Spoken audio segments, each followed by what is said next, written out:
This is MFG Out Loud. Courageous conversations about sales and marketing for today's manufacturers. With your hosts, Ray Zaganto and Allison DeFore.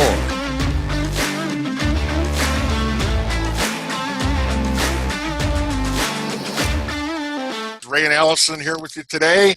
And have we got a special guest? We have with us today Mr. Damon Pistulka, who is the co-founder of Exit Your Way. I'll explain what that is in a second. Managing partner with Cross Northwest and the host of a weekly business roundtable that is nothing short of amazing. And we'll tell you how to get to that as well. Damon helps product, manufacturing, e-commerce, and construction businesses. He helps their owners grow, prepare, and sell their businesses, typically for twice the money at a 90% success rate. So that right there, anybody that's ever talked to a business broker, private equity guy, or whatever, we're going to talk about how Damon's not like that. He actually gets results. Damon is not a spreadsheet jockey, which is where we kind of bonded. He's a hands-on business builder that happens to have spent a lot of years in the investor and private equity-owned business arena. He knows how to create meaningful, sustainable value for companies. He's a generous networker, prolific LinkedIn contributor, highly sought-after podcast guest, an all-around nice guy, and we're so thrilled to have you here. Damon, welcome to MFG Out Loud. Well, thanks, Ray and Allison, for having me here. I'm like, wow, I got a lot to live up with there because that's a hell of an introduction versus, but thanks a lot. I enjoy it. I look up to you guys, your show here for manufacturers. I mean, that's where I started. That's what I love, building things. And it's always been that. So thanks a lot for having me. We're so thrilled. Why don't we just jump right in? What do you see? Now, I've been on both sides of the desk for acquisitions as well as selling manufacturing business, and it's never been pleasant. The outcome was never what was expected going into it. What do you see as the biggest misconception that manufacturing company owners have about the value of their business? Well, first of all, for them, it's a passion. It's a passion decision, right? For them to sell a business is a big deal. There's a lot of feelings and emotional decision for them, right? Mm-hmm. But on the buyer side, it's not as much emotional when it gets down to it as it is financial. So really, the biggest thing when it comes to the value of the business is it doesn't matter if I'm selling my business and I think it's worth $25 million. Do the numbers tell me that that a buyer can buy it for $25 million and make the return that they want to make? That's really what your value is based on. It comes down to numbers. I don't care if you got the best equipment in the world or mediocre equipment that gets the job done. That makes very little difference. Mm-hmm. It comes down to, do you have good customers? Do you have a solid company? And then do you have the money to fund that value? It's really that simple. It's that simple. So it's the fundamentals. It's the fundamentals. It's optimizing the blocking and tackling. Yeah. That's for sure. And on multiple occasions, I know you found ways to generate explosive growth. Yes. Revenue and profitability for companies that you've run and advised. So what's the key to making that happen? And what's the number one thing that will prevent it from happening? The key to making it happen, I really think, is you got to understand your customer better, because oftentimes what you find is that if you make your business more efficient, but you don't have your customer in mind, you're really not going to help yourself in the market. So understanding your customer, the market you play in, and where you're at in that market and how you provide value in that market is the first thing. And I'll run through a quick example in a really generic business, right? So I used to run a smaller sheet metal company, sheet metal manufacturing, lasers, bending, welding, powder coating. Anybody in manufacturing has seen them a million times. That equipment's very easy to schedule, run overnight, sheet loaders, all the good stuff that you got for that.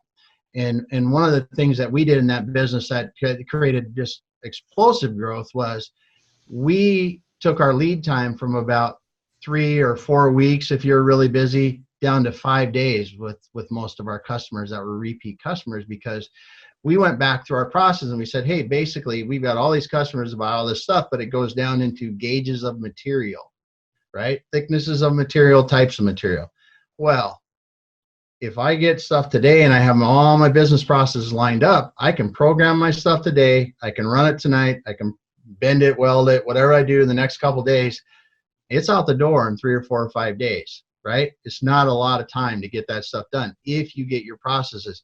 Well, our customers really needed that because they wanted to be able to reduce their inventory, keep more just in time and doing those kind of things. But no one else really had that figured out without using inventory and Kanbans and some other things. We took the Kanban all the way back to the sheet stock. We had no money in fabricated assemblies laying around, inventory, nothing like that because if you compress that whole time, the whole chain gets more efficient. And that's really what you have to work on.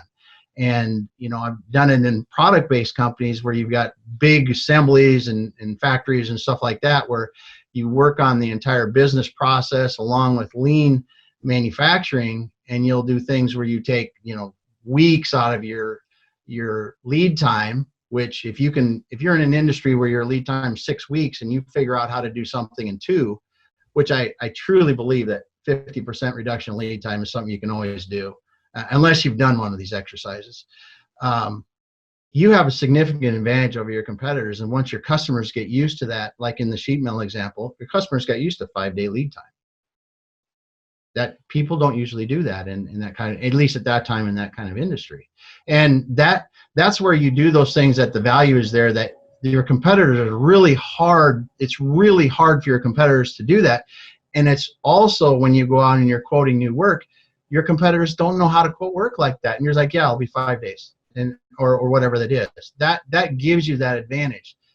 In the other example that I brought up with a product-based company, we were doing something that was on a nationwide scale and for large companies. And what we were able to do is we were able to reduce their lead time so they could order things more just in time that met their schedule better. But then we were also able to scale up with them or scale down with them much more quickly because they didn't have all this inventory and process that they had to worry about. So it made things much easier. It's making it easier for your customer to buy from you, really, and making it more convenient. And it's outside of the product because, in those businesses, everybody makes a product. Everybody's got process. But really, your value is probably making that as efficient as you can and working outside of that. That's an interesting thing to say because, we've both been at this long enough and seen enough. Allison as well. She just looks better than us. I've seen a lot of different businesses over time where the default mode, when they either start seeing a competitive threat or a customer saying, listen, for us to run better, we need you to hold more inventory or whatever, the default mode is to get defensive. It's like, nope, you're doing it wrong. If you want that kind of lead time, you've got to pay for buffer inventory on my floor, and all of these things, as opposed to looking internally as you've done in more than one example. And we've all experienced it as well. When you look at the problem initially, you start out with, well, we'll get a 20% improvement, and only to find out that you got a 200% improvement. Yeah. Once you really tore into it, and that's a big leap. Making that first step. Well, yeah, and people thought I was crazy as hell when I did this. No, don't get me wrong. I mean, they looked at me like I was nuts. I said, we're going to drop the lead time by, at least 50% in these companies. And they're like, you just can't do it. Yeah. I said, listen, add up when back to the old lean manufacturing, we've been in this forever. You add up all the value at a time and it's about this much of that much of what you do. Right. All we're going to do is try to take that out of the process. And once you start doing it and you're talking about engineering and purchasing and all the way through that, you go, that's where you get your, that's where you get this stuff. So circling back, that sounds like an awesome story. If I'm a business owner and I've gone through that exercise, whether I know how to do it myself or you came in and helped us, help them figure out how to do it. That's a story where when you tell that to a prospective investor, it sounds like you've just found a whole bunch of capacity. Oh yeah. Number one, you've created a competitive advantage, certainly a threat to the incumbents. You spoiled the market. Yeah. Which is okay. So. There's a lot of value there. You're right. You spoil the market, and what you do then is you've taken that leap ahead. Now you can't make quantum leap improvements every day, but if I take that model that's made that big jump ahead and I continuously work on it, you're going to be able to and look at more ways around the edges to make better value or better decisions, make it easier for your customer. You're going to stay ahead of everyone else. They're going to be scratching their head for years. Yeah. It's those 1% better every day scenarios, right? And if you can improve your process and your people and, operation, everything working together, 1% every day, that magnifies beyond 365%, over the course of a year. It's extraordinary. Exactly. And when it's customer focused, this is the thing that you don't really understand, or once you've seen it, you really understand it, but you don't see it because I'm measuring what happens in my business, and how that affects my business. I can go 50% faster, but what you don't see then is how that affects your entire market, because when you're coming to market with some advantage like that, it's going to drive your business growth like crazy, because as Ray said, you've got them satisfied, or whatever said, I forgot the word that you said, but you made them very happy is what you can do. Yeah. You created that advantage for yourself that no one else can create, and that buzz spreads quickly. Yeah. And the next thing you know, you're talking to new clients just because of that advantage you created. Let me throw a hypothetical at you, Dan. I'm a business owner and say, you know what, this sounds fantastic, but how many millions of dollars is it going to take me to be able to do that in my factory? I can't afford to do that. Oh, I bet you can. I bet you can, because first of all, I'm cheap as heck when you do this, because it's not millions of dollars. This is all fundamental stuff. It doesn't, I'll tell you, through all the changes I've ever made, I think there's been a few software changes I've had to do, and of course, factory moving stuff around, but get a forklift and do that kind of stuff. It's really fundamental, basic things. We're not talking about a gazillion-dollar computer system. We're not talking about some new whiz-bang piece of equipment, because I can guarantee you that is not the bottleneck in your factory. That is not the thing that's holding you up. Hey, in manufacturing, there's so many people in manufacturing that are equipment junkies that want to buy that next $10 million piece of equipment or $1 million. Love it. It's cute, shiny, beautiful, goes so fast. But if you're not using it 100%, or the thing right behind it can't keep up, right, don't spend the money. Yep. This stuff is more nuts and bolts than this. Yeah. And we've both run factories, and that first big leap usually happens with the resources you already have. Exactly. It's just you got to think differently to get going, right? Yeah. Well, and driving out that time. Yeah. Usually happens from within, right? Like when you were talking, it made me think of an analogy of, I'm always working on myself, right, as a person, so that I can then have an effect on my team and then my customers, right? So I feel like what you're saying ties into sort of that self-help mindset that it's, I had a mentor once, and he said, people come to me every day and they say, Steve, how do I fill in the blank? How do I, grow my business by 200%? How? And he would always stop them and say, let's slow down a minute. First of all, why do you want to do that thing? When the why is clear, the hows will appear all around you. But before you look outside, start inside. And I feel like that's exactly what you're saying, is that this incremental change, or even maybe some, I don't know what the enormous change, really doesn't have to take a multi-million-dollar machine or hiring new staff. You can start with what you have.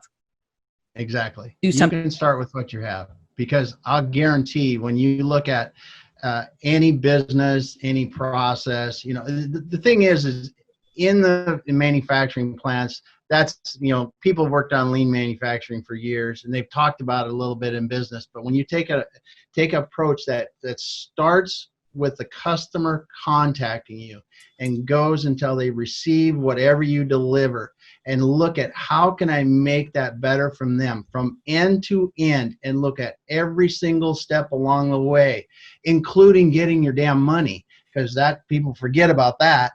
You've got to be able to do that. And when you get that easy and get it compressed as much as you can, you'll be surprised how many chunks of time and wasted effort and money you can take out of that to make yourself more efficient. And, people don't understand. Well, I should say this. It's contradictory to think that you can go faster and do all these stuff and do all these things like this and reduce your costs. I mean, in the product company that I mentioned, we actually went from about an 8-week lead time to a 10-day business lead time, and we reduced the cost of the products by about 40%. So it took redesign. Yeah, it took lean manufacturing. Yeah, it took our engineers working with the purchasing people to commonize products, all different kinds of stuff like that. But I'll tell you, the overall spend was in time with people that were already in the business while we were doing business. It wasn't like we had hired 27 consultants that worked on this night and day. It was like the people worked on it as part of their job, and we did this over a fairly short period of time. It's going back to the fundamentals, as Ray said. That's awesome. That's great insights. We're in a really unique time right now. Is the COVID-induced disruption that's going on right now an opportunity or a threat for manufacturing companies today? How are you reading the tea leaves? Well, there's a couple things that I see that it really showed us the fragility of the global supply chain, right?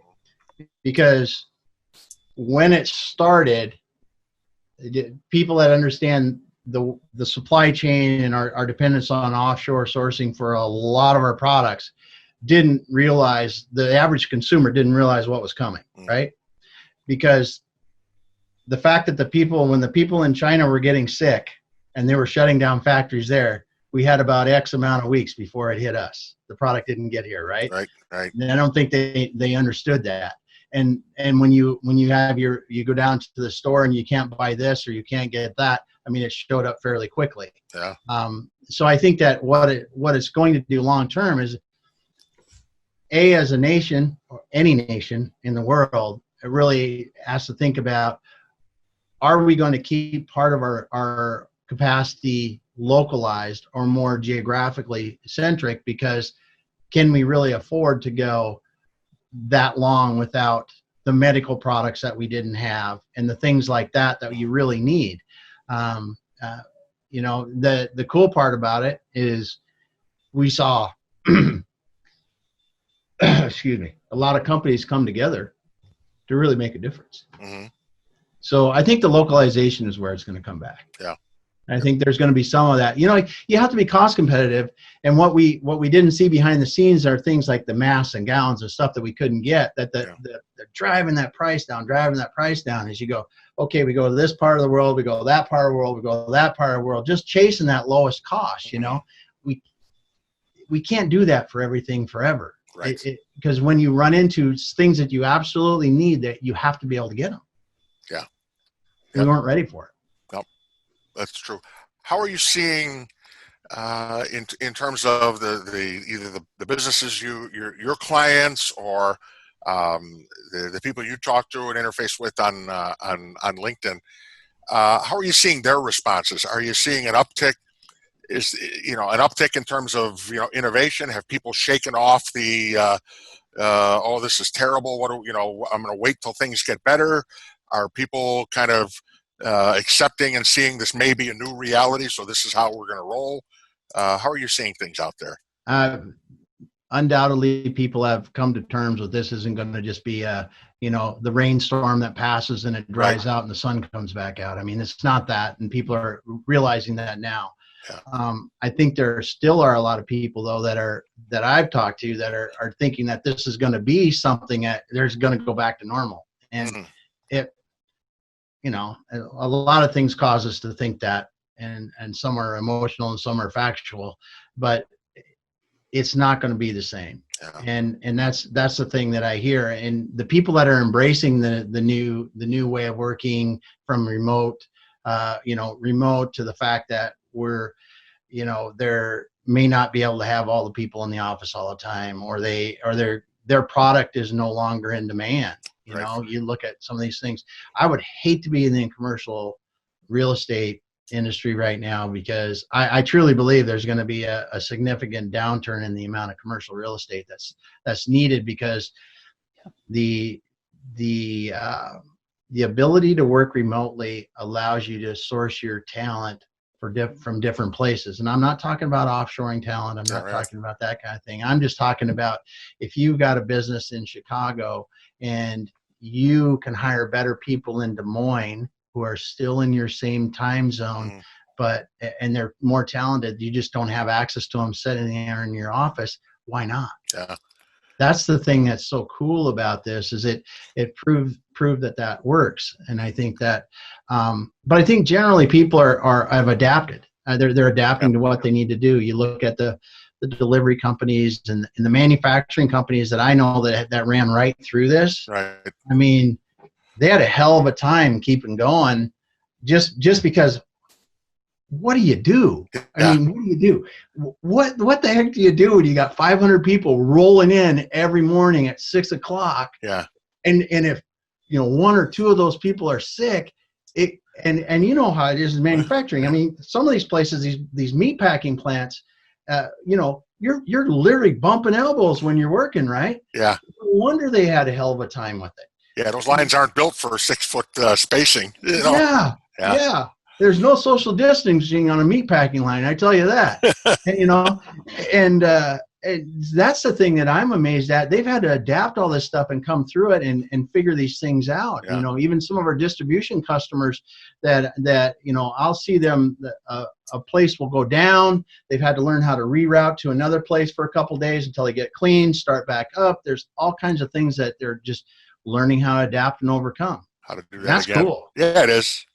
I got one more question for you. I want to kind of put a bow on where we've been so far. So, independent of the environment that we're in, good times or bad, lots of technology or not, a significant chunk of value that can be generated for the current owner or future buyers of a business revolves around customer focus, blocking and tackling. Oh yeah. So yeah. if you start there and work backwards, you're gonna find your way to value. Yeah, it really is. It really is. Some of the things that I've seen that are really cool lately is, customer focus, right? Is getting your avatar, knowing them really well, knowing their challenges, like we never did before. Mm-hmm. Hell, when I started selling was you just go out and talk to people until you sell some stuff, right? You try to hit the right, and now it's so much different. But you also see too how you can be so much better at helping your customers if you really know them better and know their problems. Yep. Yeah, it is. The customer focus is really something. And in manufacturing specifically, I'm really excited. I think that if manufacturers now start to embrace e-commerce because it's becoming so prolific, that there are huge upticks for them. I don't care what you're making. I don't care if it's a product you're making, if you've got a service that you're doing, there's just so many different ways that you could use the e-commerce platforms that are available to really expand your business and make it easier for your customers. Because again, that customer focus, making that journey easier, finding you, getting what they need. Right. It's funny. You and I crossed paths at a webinar from our friend Kurt Anderson. A big a fan of MFG Out Loud and a whiz in B2B e-commerce. He's every time you talk to that guy, he's like a shot of espresso. No doubt. The other day he goes, "So I guess you're tired of listening to me." I said, "Hell no! I learn new stuff from you every time." Exactly. More jacked up about it. How about? Well, I talked to him earlier today, and a little preview alert for our listeners out there is Kurt's going to be joining us real soon to share his enthusiasm on e-commerce. But you're absolutely right. There are a lot more levers to pull now than there used to be. That's the thing. Oh, it's just like another arrow in that quiver you can pull out and use. Yep, absolutely. Absolutely. And I know we don't understand it. Listen, people that are above the age of 50 don't understand this stuff typically as much as younger people do. But embrace it. See what it'll do. It'll help. Yeah. Yeah. Explore. Hey, we're getting to the end, and we want to switch gears a bit because this is really important, and I don't want to let you go without asking you about your business roundtable. And okay. I would love to know what sparked the idea and how it's been going. Well, I'll be real honest with you. We were sitting here. I woke up in the middle of the night. It was in February or March when this started, whenever it was, and it started. And I was thinking to myself, all these business owners that are getting affected by this are just sitting there with the pit in their stomach, just burning a hole in them, going, what in the hell am I going to do? And I was thinking about, most of my career was spent doing turnarounds in businesses, and you were in the same spot, right? You didn't have enough cash. Sales were going like hell. Probably your operations were, you're just in a bad situation. And I thought, if I can do anything with them, I can tell them I've been there before.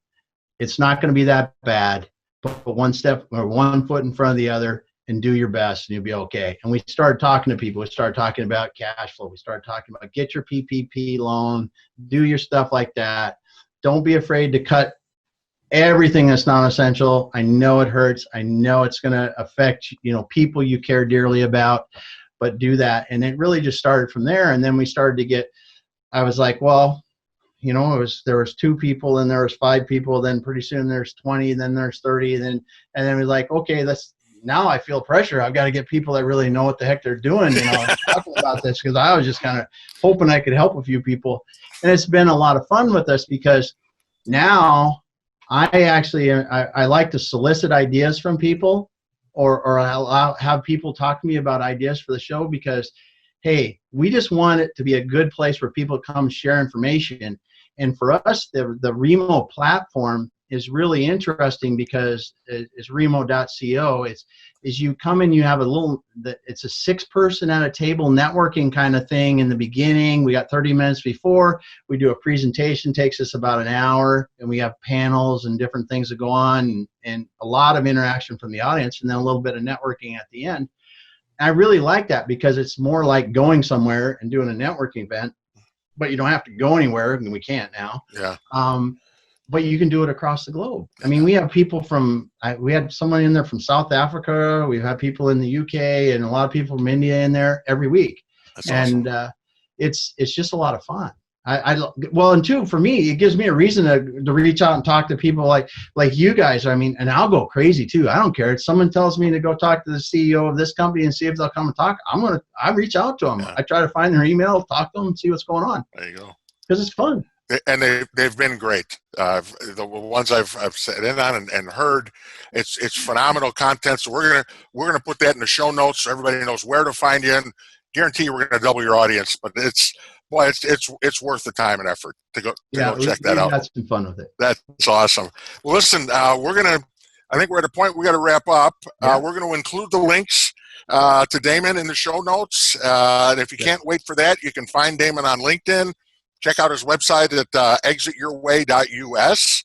Yeah. Damon, thanks so much for sharing your perspective and insights with us today. Always a pleasure to get together. Yes. And we learn something every time we talk. Thanks for having me. Hey, and as always, if you are not already subscribed to MFG Out Loud, you need to get your butt over there and do that.